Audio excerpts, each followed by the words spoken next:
చూస్తున్నారు. మీరు ఒక్క తేడా మటుకు ఉంది. ఈ 3 పార్టీలు బీజేపీతో ఉన్న జగన్మోహన్ రెడ్డి మొన్న అసెంబ్లీలో మాట్లాడుతూ కేంద్రంలో ఏ పార్టీకి మెజార్టీ రాకూడదని నేను కోరుకుంటున్నాను మళ్ళీ అన్నాడు. ఇది పెద్ద విశేషం.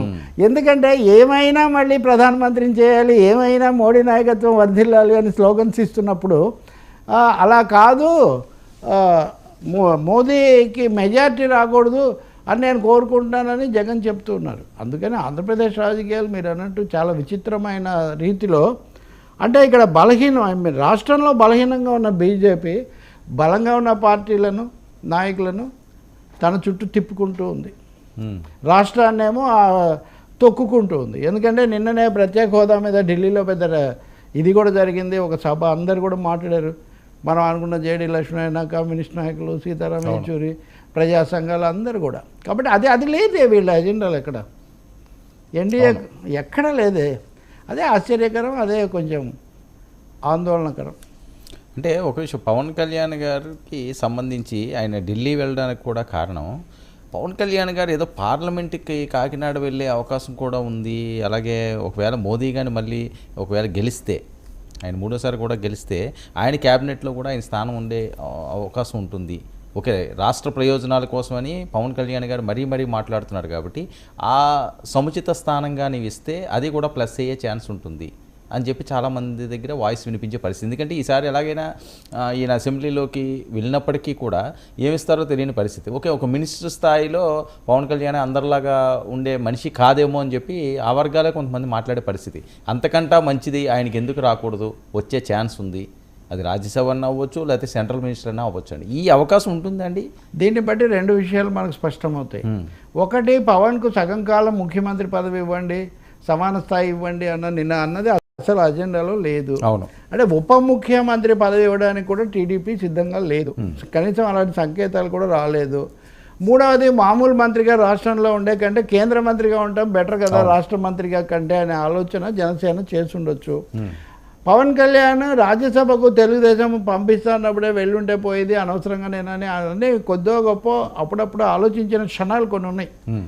సో ఢిల్లీ వెళ్తే ఇంకొకటి, బీజేపీ కూడా జాతీయ స్థాయిలో ఇతర దక్షిణాది రాష్ట్రాల్లో ప్రచారం చేయడానికి పవర్ స్టార్ కొంచెం ఉపయోగపడతాడు అనేది కూడా ఒకటి వాళ్ళకు ఉండొచ్చు, ముఖ్యంగా కర్ణాటక, తమిళనాడు రాష్ట్రాల్లో. ఇంకా కేంద్ర మంత్రిగా అన్నయ్య బాబు అంతా అయిపోయింది కాంగ్రెస్ తరఫున, ఇప్పుడు తమ్ముడు బీజేపీ తరఫున చేయాలి అనే ఆలోచన కూడా ఉండొచ్చు.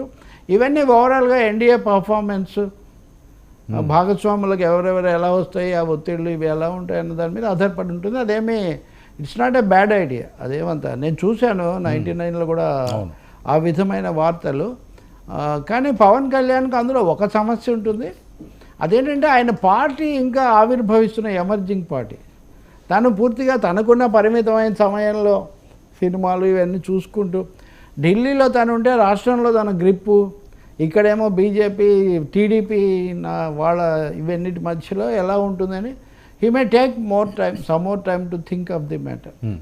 తొందరపడి ఢిల్లీ వెళ్ళిపోదాము అని ఆయన అనుకోకపోవచ్చు. రాష్ట్రంలో ముందు గ్రిప్పు గట్టిగా నిలదొక్కుకోవడం అనేది ఇప్పుడు పవన్ కళ్యాణ్కి ముఖ్యమైనది. ఏం చేశారు? పైగా బీజేపీ కూడా రంగంలోకి వచ్చిన తర్వాత అంటే రాష్ట్రంలో ఇంకా పూర్తిగా మీరు చంద్రబాబు నాయుడు గ్రౌండ్ వదిలేసి నేను ఢిల్లీలోనే చూసుకుంటానంటే అధికారంలోకి వస్తే ఒక విధంగా ఉంటుంది, రాకపోతే ఒక విధంగా ఉంటుంది. రాజ్యసభకు వెళ్ళడం లాంటిది కాదు కదా లోక్సభ, లేదా లోక్సభకు అసెంబ్లీకి కూడా పోటీ చేయాలి. వచ్చే కొన్ని సీట్లలో మళ్ళీ రాజీనామాలు ఈ తతంగాలు పెట్టుకుంటే మళ్ళీ ఆ పోటీ మళ్ళీ ఉంటుంది. కాబట్టి ఇక్కడ ఆయన కన్సిడర్ చేయాల్సిన పాయింట్స్ చాలా ఉన్నాయి. ఇంకా ఫైనల్గా ఇవన్నీ బీజేపీ ఇచ్చే అష్యూరెన్స్ మీద, బీజేపీ ఏవేరకు క్రెడిబుల్గా వీళ్ళకు హామీ ఇచ్చి నీకేం పర్వాలేదు అని చెప్తారా అని. ఎందుకంటే పవన్ కళ్యాణ్ కూడా గతంలో చాలాసార్లు బీజేపీ లేదా అమిత్ షా వ్యవహరించిన తీరు వీటి మీద కామెంట్స్ చేస్తున్నారు, చేయలేదని ఏమీ కాదు, ఒక దశలో చేశారు ఆయన 2019, 18 ఆ ప్రాంతాల్లో. ఇద్దరు కూడా బీజేపీ దగ్గర దెబ్బతిన్న వాళ్ళే మనం గుర్తుపెట్టుకోవాలి. చంద్రబాబు నాయుడు కానీ పవన్ కళ్యాణ్ కానీ, చంద్రబాబు నాయుడును పొత్తులో పెట్టుకొని కూడా ప్రత్యేక హోదా ఇవ్వకుండా ఆయన ప్రభుత్వాన్ని ముప్పుతిప్పలు పెట్టింది బీజేపీ.